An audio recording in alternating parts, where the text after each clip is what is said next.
Hey guys, hello and welcome to our YouTube channel Raunak Purani coaching. तो आज આપણે chapter start કરીએ છીએ ચેપ્ટર 6 ઉષ્માગતિશાસ્ત્ર, જેને આપણે કહીએ છીએ થર્મોડાયનેમિક્સ। ઓકે, તો આ ચેપ્ટર તમારા ફિઝિક્સમાં પણ આવતું જ હશે। ઓકે, ઉષ્માગતિશાસ્ત્ર તો સમજીએ આ ચેપ્ટરનો એકદમ બેઝિક પાર્ટ, બરાબર, જેથી કરીને આગળના જે કન્સેપ્ટ છે જે તમને ખૂબ જ ટ્રિકી લાગતા હોય છે, હાર્ડ લાગતા હોય છે, એ એકદમ ઇઝી રહેશે સમજવા માટે। ઓકે, તો પહેલો જોઈએ આપણે ઉષ્માગતિશાસ્ત્ર બે શબ્દોથી બનેલું છે। ઓકે, તો ઉષ્માનો મતલબ શું થાય? તો ઉષ્માનો મતલબ થાય હીટ।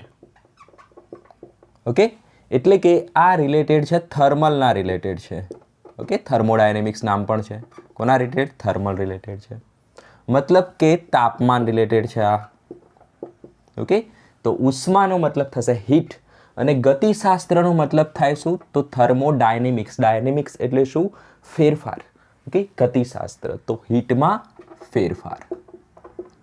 તો આ ચેપ્ટરમાં આપણે જે ઉષ્મામાં જે ફેરફાર થતા હોય છે એનાથી કઈ કઈ વેલ્યુઝ, કઈ આપણે પેરામીટર આપણે મેળવી શકીએ, બરાબર, એના વિશે આપણે શીખીશું। તો ઉષ્માગતિશાસ્ત્ર તમે ફિઝિક્સમાં તો શીખો જ છો, તો કેમિસ્ટ્રીમાં આપણે વાત કરીએ છીએ તો અહીંયા આપણે કઈ પ્રક્રિયાઓની વાત કરીશું? કેમિકલ રિએક્શનની, એટલે કે રાસાયણિક પ્રક્રિયાઓની વાત કરીશું। તો એકદમ બેઝિક વસ્તુ તમને ખ્યાલ હોવો જોઈએ કે રાસાયણિક પ્રક્રિયા દરમિયાન શું થતું હોય છે? તો રાસાયણિક પ્રક્રિયા દરમિયાન બંધ બનતો હોય અથવા તો બંધ તૂટતો હોય। આ એક સિમ્પલ વસ્તુ છે। ઓકે, કાં તો બંધ બને અથવા તો બંધ તૂટે। ચલો જોઈએ, તો બંધ તૂટે તો શું થાય? જુઓ, આ હંમેશા આવડવું જોઈએ। તો જો બંધ તૂટે તો શું થાય? તો બંધ તોડવા માટે આપણે શું કરવું પડે? ઉર્જા આપવી પડે। ઓકે, ઉર્જા આપીએ તો એ બંધ તૂટશે। એનો મતલબ શું થયો? જ્યારે બંધ તૂટે ત્યારે ઉર્જાનું શોષણ થાય છે। ઉર્જાનું શોષણ થાય છે। ઓકે, યાદ કઈ રીતે રાખીશું? તોડવા માટે શું કરવું પડે? ઉર્જા આપવી પડે, અને આપવી પડે એનો મતલબ થાય શોષણ થાય છે। બંધ બને તો શું થાય? તો બંધ બને તો આનાથી ઉલટું ઉર્જાનું ઉત્સર્જન થશે। શું થશે? ઉર્જાનું ઉત્સર્જન થાય છે। ઉત્સર્જન થાય છે। તો આટલી વસ્તુ આપણને ખ્યાલ હોવી જોઈએ, જે આગળ કામમાં આવશે। ક્યારે કામમાં આવશે? એક્ઝામ્પલમાં કામ આવશે। ચલો તો નોટ ડાઉન કરો। નેક્સ્ટ આપણે ધીરે ધીરે બેઝિક ક્લિયર કરતા જઈશું। ઓકે,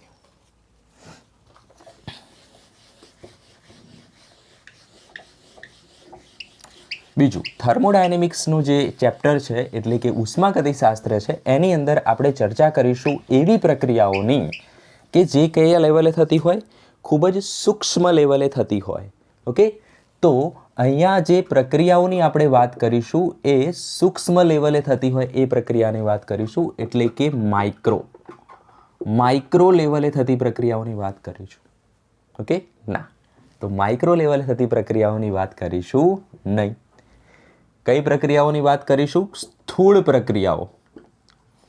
ઓકે, સ્થૂળ પ્રક્રિયાઓ એટલે કે મોટી। ઓકે, સમજાઈએ, એટલે કે મેક્રો લેવલે જે પ્રક્રિયા થતી હોય, મેક્રો એટલે કેવું? મોટું, વિશાળ લેવલે જે પ્રક્રિયાઓ થતી હોય એની વાત આપણે કરીશું।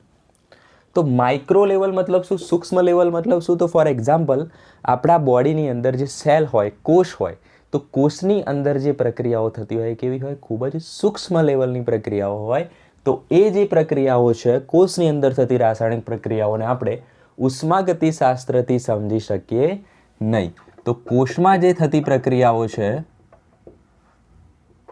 એને આપણે સમજી શકીએ નહીં। માઇક્રો એટલે ખૂબ જ નાની પ્રક્રિયાઓ। ચાલો, તો જે મેક્રો છે, સ્થૂળ શબ્દ NCERTમાં લખેલો હશે, એનો મતલબ આવો થાય છે। ઓકે, મોટી પ્રક્રિયાઓ અથવા તો મોટા લેવલની પ્રક્રિયાઓ। તો એમાં આપણે બીકરથી લઈને, ઓકે, કોઈ બીકરમાં પ્રક્રિયા થતી હોય, બરાબર, આપણે લેબમાં કરતા હોઈએ, ફ્લાસ્કમાં કરતા હોઈએ, ઓકે, ટેસ્ટ ટ્યુબમાં કરતા હોઈએ, કે ટેસ્ટ ટ્યુબ લેવલે જે પ્રક્રિયા કરતા હોઈએ, કાં તો પછી મોટી ઇન્ડસ્ટ્રીઝ લેવલે પ્રક્રિયા થતી હોય, મોટા મશીનોમાં, બોઇલરમાં પ્રક્રિયા થતી હોય। ઓકે, કેપ્સ્યુલ બનાવવાની, ટેબ્લેટ બનાવવાની જે આખી મોટા મોટા મશીન હોય છે, એમાં જે પ્રક્રિયાઓ થતી હોય છે, રાસાયણિક પ્રક્રિયાઓ, એને કહેવાય મેક્રો લેવલની પ્રક્રિયાઓ। તો એને આપણે ઉષ્માગતિશાસ્ત્રથી સમજી શકીશું। ઓકે, તો આ શું કહેવા માંગે છે? આ પ્રક્રિયાઓને આપણે સમજી શકીશું નહીં અને આ પ્રક્રિયાઓને આપણે સમજી શકીશું. બેઝિક વસ્તુ હતી. ચલો, તો મેઇન આપણે આ ચેપ્ટર પરથી આપણને શું ખ્યાલ આવશે એ આપણે જોઈએ. ઠીક, તો ઉષ્માગતિશાસ્ત્રનો સ્કોપ શું છે એ આપણે જોઈએ. શું કહેવાય ને? સ્કોપ શું છે, અથવા તો એનો આપણે ઉપયોગ શું કરીશું. ઓકે, ચેપ્ટર પત્યા પછી આપણને શું ખ્યાલ આવશે? તો આ ચેપ્ટર આપણને શીખવાડશે કે રાસાયણિક પ્રક્રિયા થશે કે નહીં. બરાબર, અમુક ડેટા આપી દીધો હશે પ્રક્રિયાનો અને એના પરથી આપણને ખ્યાલ આવશે કે રાસાયણિક જે પ્રક્રિયા છે એ થશે કે નહીં થાય. બરાબર, ચલો હવે માનો કે પ્રક્રિયા થશે તો એ કેટલી હદ સુધી થશે એની માહિતી આપશે. ઓકે, એટલે કે પ્રક્રિયા કેટલી હદ સુધી થશે એની માહિતી આપશે. માનો કે તમે સ્કૂલ જવા નીકળ્યા છો, બરાબર, તો તમે સ્કૂલ જશો કે નહીં જાઓ એની માહિતી આપશે. બરાબર, અને કેટલી હદ સુધી જશો. બરાબર, એટલે કે ક્યાં બસ સ્ટેન્ડ સુધી જશો કે પછી થિયેટર સુધી જશો, ક્યાં સુધી જશો એની માહિતી આપશે. કે પછી પહોંચશો કે નહીં પહોંચો, કે તો એની માહિતી આપે છે કેટલી હદ સુધી પ્રક્રિયા થશે. ઓકે, તો સાની માહિતી નહીં આપતું આ ઉષ્માગતિશાસ્ત્ર, એટલે કે એની મર્યાદા શું છે. ઓકે, તો એની મર્યાદાની જો આપણે વાત કરીએ તો એ આપણને એ માહિતી નહીં આપતું કે તમે કયા રસ્તેથી સ્કૂલ જશો. ઓકે, એટલે કે પ્રક્રિયાના પથની માહિતી આપતું નથી. ઓકે, પ્રક્રિયાનો પથ શું છે એની માહિતી આપતું નથી. પાથ અથવા તો પથ એટલે કે રસ્તો, એટલે કે વિધિ. ઓકે, વિધિ એટલે કે કઈ ટેકનિકથી તમે એ પ્રક્રિયા કરો છો એની માહિતી આપતું નથી. ફોર એક્ઝામ્પલ, કોઈ પ્રક્રિયામાં આપણે ટેમ્પરેચર વધારવું હોય, ઓકે, તો ટેમ્પરેચર આપણે ઘણી બધી રીતે વધારી શકીએ. બરાબર, એક નાના બર્નરથી વધારો, બરાબર, અથવા તો કોઈ થર્મલ ઇક્વિપમેન્ટમાં તમે એનો વધારો, ઇલેક્ટ્રિસિટીથી તમે ટેમ્પરેચર વધારી શકો છો. બરાબર, અથવા તો એના હલાઈને એનું ટેમ્પરેચર વધારી શકો છો. તો એ બધા એના અલગ અલગ પથ થઈ ગયા. ઓકે, તો એ પથને આપણે થર્મોડાયનેમિક્સ સાથે લેવા દેવા નથી, એની માહિતી આપતું નથી. બીજી શું માહિતી નહીં આપે? તો પ્રક્રિયાની જે સ્પીડ છે, પ્રક્રિયાની જે સ્પીડ હોય અથવા તો જે એની ગતિ હોય, કેટલી સ્પીડમાં તમે સ્કૂલ જવાના છો એની માહિતી આપશે નહીં. તો આ એક ઇમ્પોર્ટન્ટ વસ્તુ છે. બરાબર, એકદમ સ્મોલ વસ્તુ હોય છે જે છૂટી જતી હોય છે. બરાબર, પણ આને તમારે કન્સિડર કરવાની છે જેથી એક્ઝામ્પલ તમે વ્યવસ્થિત રીતે સમજી શકશો. તો થર્મોડાયનેમિક્સ આપણને પ્રક્રિયા થશે કે નહીં એની માહિતી આપશે. થશે તો કેટલી હદ સુધી થશે. બરાબર, એટલે કે પૂરી થશે કે નહીં. બરાબર, નિપજનો કેટલો જથ્થો મળશે કે નહીં એની માહિતી આપશે. સાની માહિતી નહીં આપે તો પ્રક્રિયા તમે કેવી રીતે કરો છો એના ઉપર કોઈ લેવા દેવા નથી. પ્રક્રિયા થવી જોઈએ. બરાબર, નિપજ મળવી જોઈએ, એનાથી મતલબ છે. તમે કેવી રીતે લાવો છો એનાથી મતલબ નથી. અને લાસ્ટ ટોપિક છે એની સ્પીડ. બરાબર, એટલે કે એની ઝડપ, કેટલી ઝડપથી પ્રક્રિયા કરો છો એની માહિતી આપણને મળશે નહીં થર્મોડાયનેમિક્સ પરથી. ઓકે, તો હવે આપણે સ્ટાર્ટ કરીશું પ્રણાલી વિશે. ઓકે, જ્યાંથી સ્ટાર્ટ થતું હોય છે મોટા ભાગના લેક્ચર્સ. ચલો, તો પ્રણાલી ઇમ્પોર્ટન્ટ વસ્તુ છે ચેપ્ટર માટે. તો જુઓ, 3 વસ્તુ છે. બરાબર, એક છે પ્રણાલી, એક છે પર્યાવરણ અને એક છે વિશ્વ. તો 3 ટર્મ્સ આપણે સમજવી ખૂબ જ જરૂરી છે. પ્રણાલી જેને કહેવાય સિસ્ટમ, કોઈક વાર હું સિસ્ટમ બોલી જાઉં તો સમજી જવાનું, વાત થઈ રહી છે પ્રણાલીની. સિસ્ટમ, પછી આવશે પર્યાવરણ એટલે કે એન્વિરોન્મેન્ટ, અને પછી છે વિશ્વ એટલે કે યુનિવર્સ. તો આ જે ટર્મ છે એને આપણે જનરલ જે આપણે યુઝ કરતા હોય છે એની સાથે કમ્પેર કરવાની નહીં. ઓકે, આ ટર્મ સ્પેશિયલ આ શાસ્ત્ર માટે છે. ઉષ્માગતિશાસ્ત્રમાં પ્રણાલી કોને કહેવાય, ઉષ્માગતિશાસ્ત્રમાં પર્યાવરણ કોને કહેવાય અને આમાં વિશ્વ કોને કહેવાય.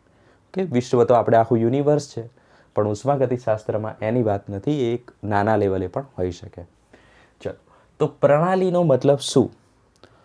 તો તમે ક્લાસમાં બેઠા હોય, બરાબર, તો જે તમે ઓબ્ઝર્વ કરતા હો એ તમારા માટે શું થશે? પ્રણાલી થશે. તો ક્લાસમાં તમે શું ઓબ્ઝર્વ કરતા હોય, શું અવલોકન કરતા હોય? તો સુંદર કન્યા. તો જે સુંદર કન્યા છે એ તમારા માટે શું છે? પ્રણાલી છે. ઓકે, અને એની આજુબાજુનો જે ભાગ છે એ શું છે આપણા માટે? પર્યાવરણ છે. ઓકે, એટલે કે એન્વાયરમેન્ટ છે. અને પર્યાવરણ અને સુંદર કન્યા એ બંને ભેગા થઈને શું બનાવશે? યુનિવર્સ બનાવશે. ઓકે, પૂરી કાયનાત तुम्हें उनसे मिलाने में जुट जाती है. તો એવું ટાઈપનું ફીલ થાય. તો એ થશે વિશ્વ. ઓકે, તો પ્રણાલી મતલબ શું? તો જે અવલોકન આપણે કરીએ છીએ, ઓકે, જેનું અવલોકન કરીએ છીએ, જેનું અવલોકન કરીએ અથવા તો જે આપણા અવલોકનમાં હોય, ઓબ્ઝર્વેશનમાં હોય, કે એને કહેવાય પ્રણાલી. ઓકે, લખી દઈએ આપણે સુંદર કન્યા. ફીલ કરો ચલો. અને પર્યાવરણનો મતલબ શું થાય? તો એની પ્રણાલીની આજુબાજુનો ભાગ, એટલે કે આપણે એવું પણ કહી શકીએ કે પ્રણાલી સિવાયનો વિશ્વનો ભાગ. પ્રણાલી સિવાયનો વિશ્વનો ભાગ. ઓકે, તો અહીંયા આપણે લખી શકીએ બાકીનો ક્લાસ, સમજવા માટે છે. ઓકે, તો વિશ્વમાં શું આવી જાય? તો વિશ્વમાં આવી જાય આપણી પ્રણાલી જે અંડર ઓબ્ઝર્વેશનમાં છે વત્તા પર્યાવરણ. એને કહેવાય શું? વિશ્વ. ઓકે, તો આપણા એક્ઝામ્પલમાં શું થશે? વત્તા ક્લાસ, એ શું થઈ ગયો આપણો? વિશ્વ થઈ ગયું. તો ફોર વ્યવસ્થિત એક્ઝામ્પલ આપણે બતાવવું હોય તો આપણે કોઈ એક્સપેરિમેન્ટ કરી રહ્યા હોઈએ બીકરમાં, ફ્લાસ્કમાં કે ટેસ્ટ ટ્યુબ્સમાં. ઓકે, તો બીકર આપણે લઈએ, ચલો કોનિકલ ફ્લાસ્ક લઈ લઈએ. તો કોનિકલ ફ્લાસ્કમાં આપણે કોઈ પ્રક્રિયા કરી રહ્યા હોય, માનો કે આ રીતે ફ્લાસ્ક છે. ઓકે, અને અહીંયા આપણા પ્રક્રિયકો છે, બરાબર? H2SO4 છે ને NaOH છે. ચલો એવું માની લઈએ કે એસિડ છે ને એક બેઝ છે. ઓકે, તો અહીંયા જે પ્રક્રિયકો રહેલા છે આપણા, એ આપણે પ્રક્રિયા કરી રહ્યા છે. આપણું કોન્સન્ટ્રેશન અહીંયા છે. ઓકે, અવલોકન કરી રહ્યા છે. માટે આ શું થશે આપણા માટે? પ્રણાલી થશે. ઓકે, અને જે લેબમાં આપણે પ્રક્રિયા કરી રહ્યા છીએ શું થશે આપણા માટે? પર્યાવરણ થશે. તો માનો કે આ છે લેબ. ઓકે, તો આ જે બાકીનો જે ભાગ રહ્યો એ આપણા માટે થશે પર્યાવરણ. ઓકે, અને આ બંનેને ભેગા કરી દઈએ તો શું બની જાય આપણા માટે? વિશ્વ. ઓકે, પ્રણાલી પ્લસ પર્યાવરણ એટલે વિશ્વ. તો આ ટર્મ્સ યાદ રાખવાની. ઓકે, સમજી જવાનું. તો કોઈ પણ એક્ઝામ્પલ આપ્યું હોય તો આપણે ઓળખી શકીએ કે પ્રણાલી કોણ છે, પર્યાવરણ કોણ છે, ને વિશ્વ કોણ છે.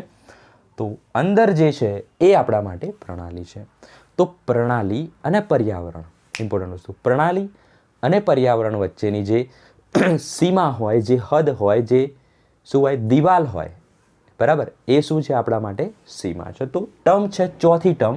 ઓકે, આ છે ફર્સ્ટ પ્રણાલી, પછી છે પર્યાવરણ, પછી છે વિશ્વ, અને ચોથી ઇમ્પોર્ટન્ટ ટર્મ છે જે છે સીમા અથવા તો પછી દિવાલ. સીમા અથવા તો પછી દિવાલ. તો પ્રણાલી અને પર્યાવરણ વચ્ચેની, ઓકે, વાસ્તવિક રેખા. ઓકે, કેવી રેખા? વાસ્તવિક રેખા અથવા દિવાલ. ઓકે, તો વાસ્તવિક અથવા કાલ્પનિક દિવાલ. વાસ્તવિક અથવા કાલ્પનિક દિવાલને શું કહેવાય? સીમા કહેવાય અથવા તો દિવાલ કહેવાય. સિમ્પલ વસ્તુ છે. તો અહીંયા જે આ સપાટી રહી એ આપણા માટે શું થઈ જશે? સીમા થઈ જશે અથવા તો દિવાલ થઈ જશે. તો આ થશે આપણા માટે સીમા અથવા તો પછી દિવાલ. ખ્યાલ ગયો? એકદમ ઇઝી વસ્તુ છે. 4 ટર્મ આવડવી જોઈએ. અંડર ઓબ્ઝર્વેશનમાં છે એ પ્રણાલી છે, બરાબર? પછી એ પ્રક્રિયા બીકરમાં થતી હોય, ટર્બાઇનમાં થતી હોય કે ગમે ત્યાં થતી હોય, કે બોઇલરમાં થતી હોય. સોરી, ટર્બાઇનમાં ના થાય, ટર્બાઇન એક યંત્ર છે, બોઇલરમાં થતી હોય. તો એ જે પ્રક્રિયા છે એને શું કહેવાય? તો એ જે છે એને શું કહીશું આપણે? પ્રણાલી કહીશું. એની આજુબાજુનો ભાગ એટલે પર્યાવરણ, અને બંને કમ્બાઈન થઈને બનશે વિશ્વ.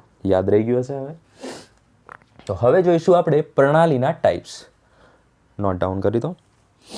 તો આ ચેપ્ટરને આપણે ધાગા ખોલી દઈશું. ઓકે, બહુ બધી કમેન્ટ્સ આવી છે, બહુ બધા પર્સનલ મેસેજ પણ આવ્યા છે કે સાહેબ ઉષ્માગતિશાસ્ત્ર સ્ટાર્ટ કરો, તો આપણે કરી દીધું. તો હવે આપણે જોઈશું કે પ્રણાલીના ટાઈપ્સ કયા છે. એકદમ પ્રેક્ટિકલ એક્ઝામ્પલથી સમજીશું.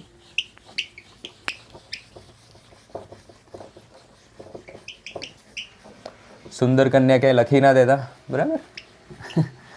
ચાલો, અને બહાર આવી જજો એમાંથી જો કંઈક કરવું હોય તો આપણે જોઈશું પ્રણાલીના ટાઈપ્સ. તો પ્રણાલીના 3 ટાઈપ છે. ઓકે, એટલે કે સિસ્ટમ, એટલે કે જે અંડર ઓબ્ઝર્વેશન છે, એટલે કે જેમાં પ્રક્રિયા થવાની છે. સિમ્પલ. ઓકે, પ્રક્રિયકો. તો એક છે ખુલ્લી પ્રણાલી, ખુલ્લી પ્રણાલી. એક છે બંધ પ્રણાલી, નામ પરથી જ ખ્યાલ આવી ગયા કે જાજુ છે નહીં. અને એક છે આપણા માટે નિરાળી પ્રણાલી, નિરાળી પ્રણાલી. ઓકે, ચલો, કઈ રીતે આપણે આને ઓળખીશું? તો સૌથી પહેલા આપણે સમજીએ ખુલ્લી પ્રણાલી કોને કહેવાય. તો એક બીકર લઈ લઈએ.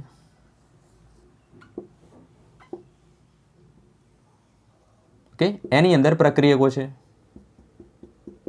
ઓકે, પ્રક્રિયકો એટલે આપણે સમજવા માટે શું યાદ રાખશો? H2SO4 NaOH છે. ચલો, તો આ જે છે એનું કેવું છે? ખુલ્લું પાત્ર છે. બીકર કેવું છે? ખુલ્લું પાત્ર છે. તો ખુલ્લી પ્રણાલીમાં શું આવે? હંમેશા ખુલ્લું પાત્ર આવે. બીકર પણ લખી શકો પાત્રની જગ્યાએ. ઓકે, હવે અહીંયા આપણા પ્રક્રિયકો છે. ઓકે, તો ખુલ્લી પ્રણાલીમાં શું હોય? તો આ પ્રક્રિયકો જે છે એને આપણે મૂકી રાખીએ તો થોડા ટાઈમ પછી એ શું થઈ શકે? બહાર જઈ શકે. ઓકે, ઉડી શકે, કારણ કે કેવી છે? ખુલ્લી પ્રણાલી છે. તો એને શું કહેવાય? દ્રવ્યનું વિનિમય. શું કહેવાય? દ્રવ્યનું વિનિમય. દ્રવ્ય એટલે માસ, બરાબર, જે જથ્થો પડ્યો છે એ. ઓકે, દ્રવ્ય એટલે માસ, જે જથ્થો પડ્યો છે. દ્રવ્યનો વિનિમય. વિનિમય, વિનિમયનો મતલબ શું થાય? આપલે. અને આપલેનો મતલબ અહીંયા શું છે? અંદર બહાર. ઓકે, દ્રવ્ય અંદર પણ આવી શકે, દ્રવ્ય બહાર પણ જઈ શકે, બરાબર. અહીંથી દ્રવ્ય અંદર આવી શકે કારણ કે કેવું છે? ખુલ્લું છે. તો દ્રવ્યનો વિનિમય થશે. ઓકે, અહીંથી નહીં થાય પણ આપણે બતાવીએ છીએ અહીંયા. ઓકે, બીજું, ઉષ્માનો પણ વિનિમય થશે. બિલકુલ થશે. ઓકે, કારણ કે કેવું છે? ખુલ્લી પ્રણાલી છે. તો ઉષ્માનો પણ વિનિમય થશે. આ તીર આ બાજુ મતલબ અંદર આવી શકે ઉષ્મા, આ તીર આ બાજુ મતલબ ઉષ્મા બહાર પણ જઈ શકે. તો ઉષ્માનો પણ વિનિમય થશે. ઓકે, એનો મતલબ થયો જે પ્રણાલીના ટાઈપ છે એ કોના પર ડિપેન્ડ કરે છે? દ્રવ્ય અને ઉષ્મા. ઓકે, દ્રવ્ય અને ઉષ્માનો વિનિમય એટલે કે આપલે, એટલે કે અંદર બહાર જાય છે કે નહીં, એના પ્રમાણે પ્રણાલીના ટાઈપ્સ હોય છે. તો જો ખુલ્લી પ્રણાલી હોય તો એના અંદર રહેલું દ્રવ્ય, જથ્થો અથવા તો પ્રક્રિયકોનો વિનિમય થશે અને ઉષ્માનો પણ વિનિમય થશે. ઓકે, ચલો, આ વસ્તુ એકદમ ઇમ્પોર્ટન્ટ હતી. તો જોઈએ આપણે કે અહીંયા આપણે જે પ્રક્રિયકો લીધેલા છે એ 50 ડિગ્રી સેલ્સિયસ છે એનું ટેમ્પરેચર. ઓકે, અને આ બીકર આમ નામ આપણે મૂકી રાખીએ. ઓકે, તો આ ટેમ્પરેચર 50નું 50 રહેવાનું નથી. ઓકે, કારણ કે આ જે પ્રણાલી છે એ આપણે ક્યાંક મૂકેલી છે ઓરડામાં. તો ઓરડાનું તાપમાન નોર્મલ કેટલું હોય? 27 ડિગ્રી સેલ્સિયસ, જે આપણા માટે છે પર્યાવરણ. આ 27 છે, બીકરમાં 50 છે. તો શું થાય? બંને એકબીજા જોડે સંતુલન સ્થાપવાનો ટ્રાય કરશે. ઓકે, એટલે કે આ જે 50 ડિગ્રી છે એ ઠંડુ થશે અને આ થોડુંક થોડુંક ગરમ થશે. ઓકે, એ એક્ઝેક્ટલી આપણે એને ફીલ ના કરી શકીએ પણ પ્રોસેસ એ ટાઈપની થતી હોય છે. ઓકે, અહીંયાથી ઉષ્મા બહાર જતી હોય છે અને અહીંયાથી ઉષ્મા અંદર આવતી હોય છે. ઓકે, તો આનું જે ટેમ્પરેચર છે એ ડાઉન થશે, બરાબર. અને થોડા સમય પછી માનો કે આ ટેમ્પરેચર થઈ જશે 32 ડિગ્રી સેલ્સિયસ જેટલું. તો થઈ ગયું ઉષ્માનો વિનિમય. તો આ રીતે ઉષ્માનો વિનિમય આપણે ફીલ કરી શકીએ. ઓકે, તો માનો કે આપણી જોડે આ છે ડબ્બો. ઓકે, અને આ રીતે એક ખુલ્લો છે. ઓકે, ખુલ્લું પાત્ર છે અને આની અંદર આપણે સબ્જી ભરેલી હોય તો શું થાય? થોડા ટાઈમ પછી એ ઠંડી થઈ જાય છે. ઓકે, મતલબ ઉષ્માનો વિનિમય થાય છે. ઓકે, બીજી પણ સબ્જી અંદર એડ કરી શકીએ, સબ્જી બહાર પણ લઈ શકીએ. એનો મતલબ શું થઈ ગયો?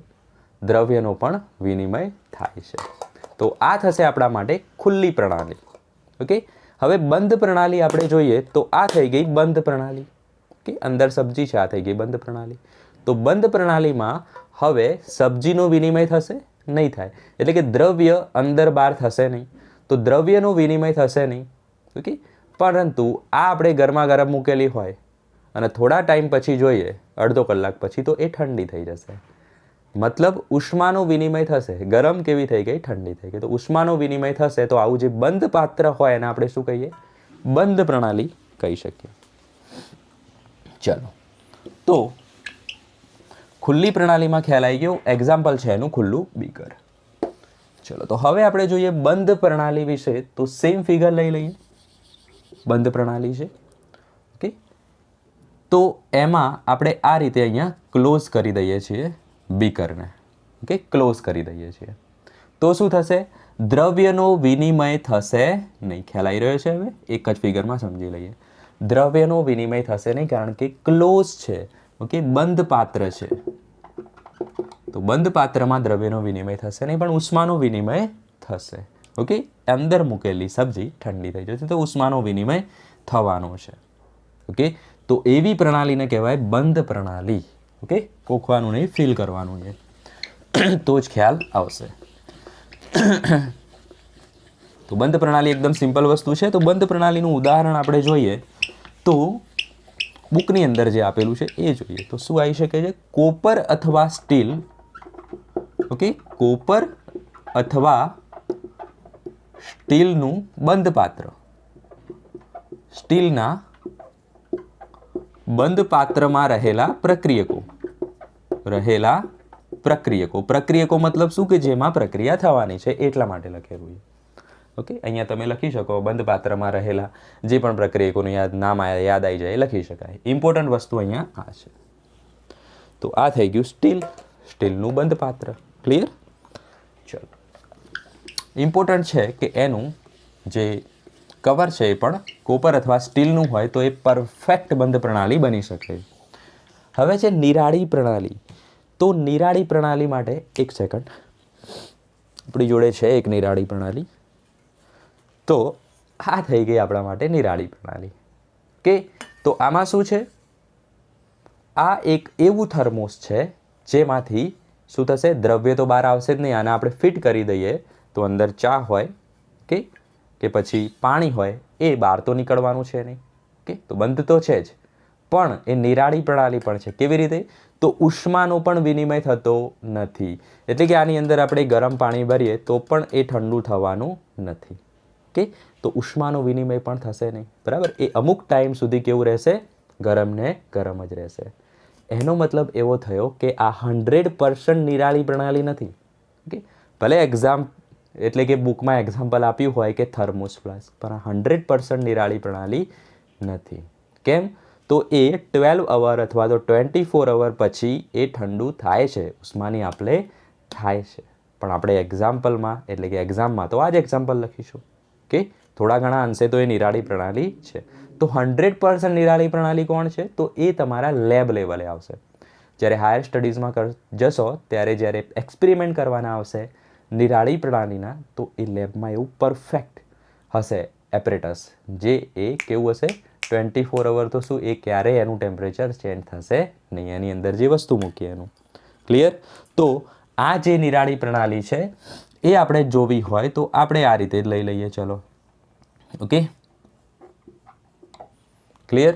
તો આની અંદર આપણે ગરમ ભરી દીધું છે વસ્તુ, બરાબર. ક્લોઝ છે એકદમ કન્ટેનર, ઓકે. તો એક્ઝામ્પલ શું આવશે એનું? Thermos flask. તો એનો મતલબ શું થયો? નિરાળી પ્રણાલીની અંદર આ પર્યાવરણ થઈ ગયું, આ પ્રણાલી થઈ ગઈ. ના તો દ્રવ્યનો વિનિમય થાય છે કે ના તો ઉષ્માનો વિનિમય થાય છે. તો દ્રવ્યનો વિનિમય પણ નહીં થતો કે ઉષ્માનો પણ વિનિમય થતો નથી, ઓકે. તો જે વિનિમય નહીં થતો એ બુકમાં આ રીતે લખેલું છે, કે જેનું વિનિમય ના થાય એને બુકમાં અંદરના અંદર પતાવી દીધું છે, ઓકે. તો આ રીતે દ્રવ્ય કરી દીધું છે, મતલબ અહીંયા નહીં બતાવ્યું. જો અહીંયા બતાવીએ તો વિનિમય થાય છે, પણ આપણે ચોકડી કરી મતલબ નહીં થતો, એ રીતે પણ દર્શાવી શકો. અને ઉષ્માનું વિનિમય પણ, ઉષ્મા પણ અંદરના અંદર જ રહે છે એવું કહેવા માંગે છે, ઓકે. તો આ થઈ ગઈ કઈ પ્રણાલી? નિરાળી પ્રણાલી, કે થર્મોસ ફ્લાસ્ક એનું ઉદાહરણ છે. તો બંધ પ્રણાલીનું આપણે આ રીતેનું જ ફિગર બનાવવું હોય તો કેવી રીતે બનાવી શકીએ? તો આ થશે આપણા માટે ક્લોઝ કન્ટેનર. અને બંધ પ્રણાલીમાં પણ શું આવશે? તો દ્રવ્યનું વિનિમય થતો નથી, એટલે દ્રવ્ય અંદરના અંદર, પણ ઉષ્માની આપલે થાય તો ઉષ્મા અહીંયા બતાવી દેવાની, ઓકે. અને અહીંયા પર્યાવરણ. જ્યારે ખુલ્લી પ્રણાલીનું એક્ઝામ્પલ લઈએ તો આ છે આપણા માટે ખુલ્લું પાત્ર. એનો મતલબ થયો કે દ્રવ્યની પણ આપલે થશે અને ઉષ્માની પણ આપલે થશે. ખ્યાલ આવી ગયો? તો આ હતું આપણા માટે ઉષ્માગતિશાસ્ત્રમાં પ્રણાલી વિશે. ઓકે, તો નેક્સ્ટ આપણે જોઈશું અવસ્થા વિધેયો શું છે અને મોસ્ટ ઇમ્પોર્ટન્ટ ટોપિક છે આંતરિક ઉર્જા. બરાબર, એકદમ ચીરફાડ કરી દઈશું ટોપિકની. બરાબર, તો આ જ રીતે લેક્ચર જોતા રહો, શેર કરતા રહો, સબસ્ક્રાઈબ કરતા રહો. નેક્સ્ટ લેક્ચરમાં મળીએ, ત્યાં સુધી bye, all the very best.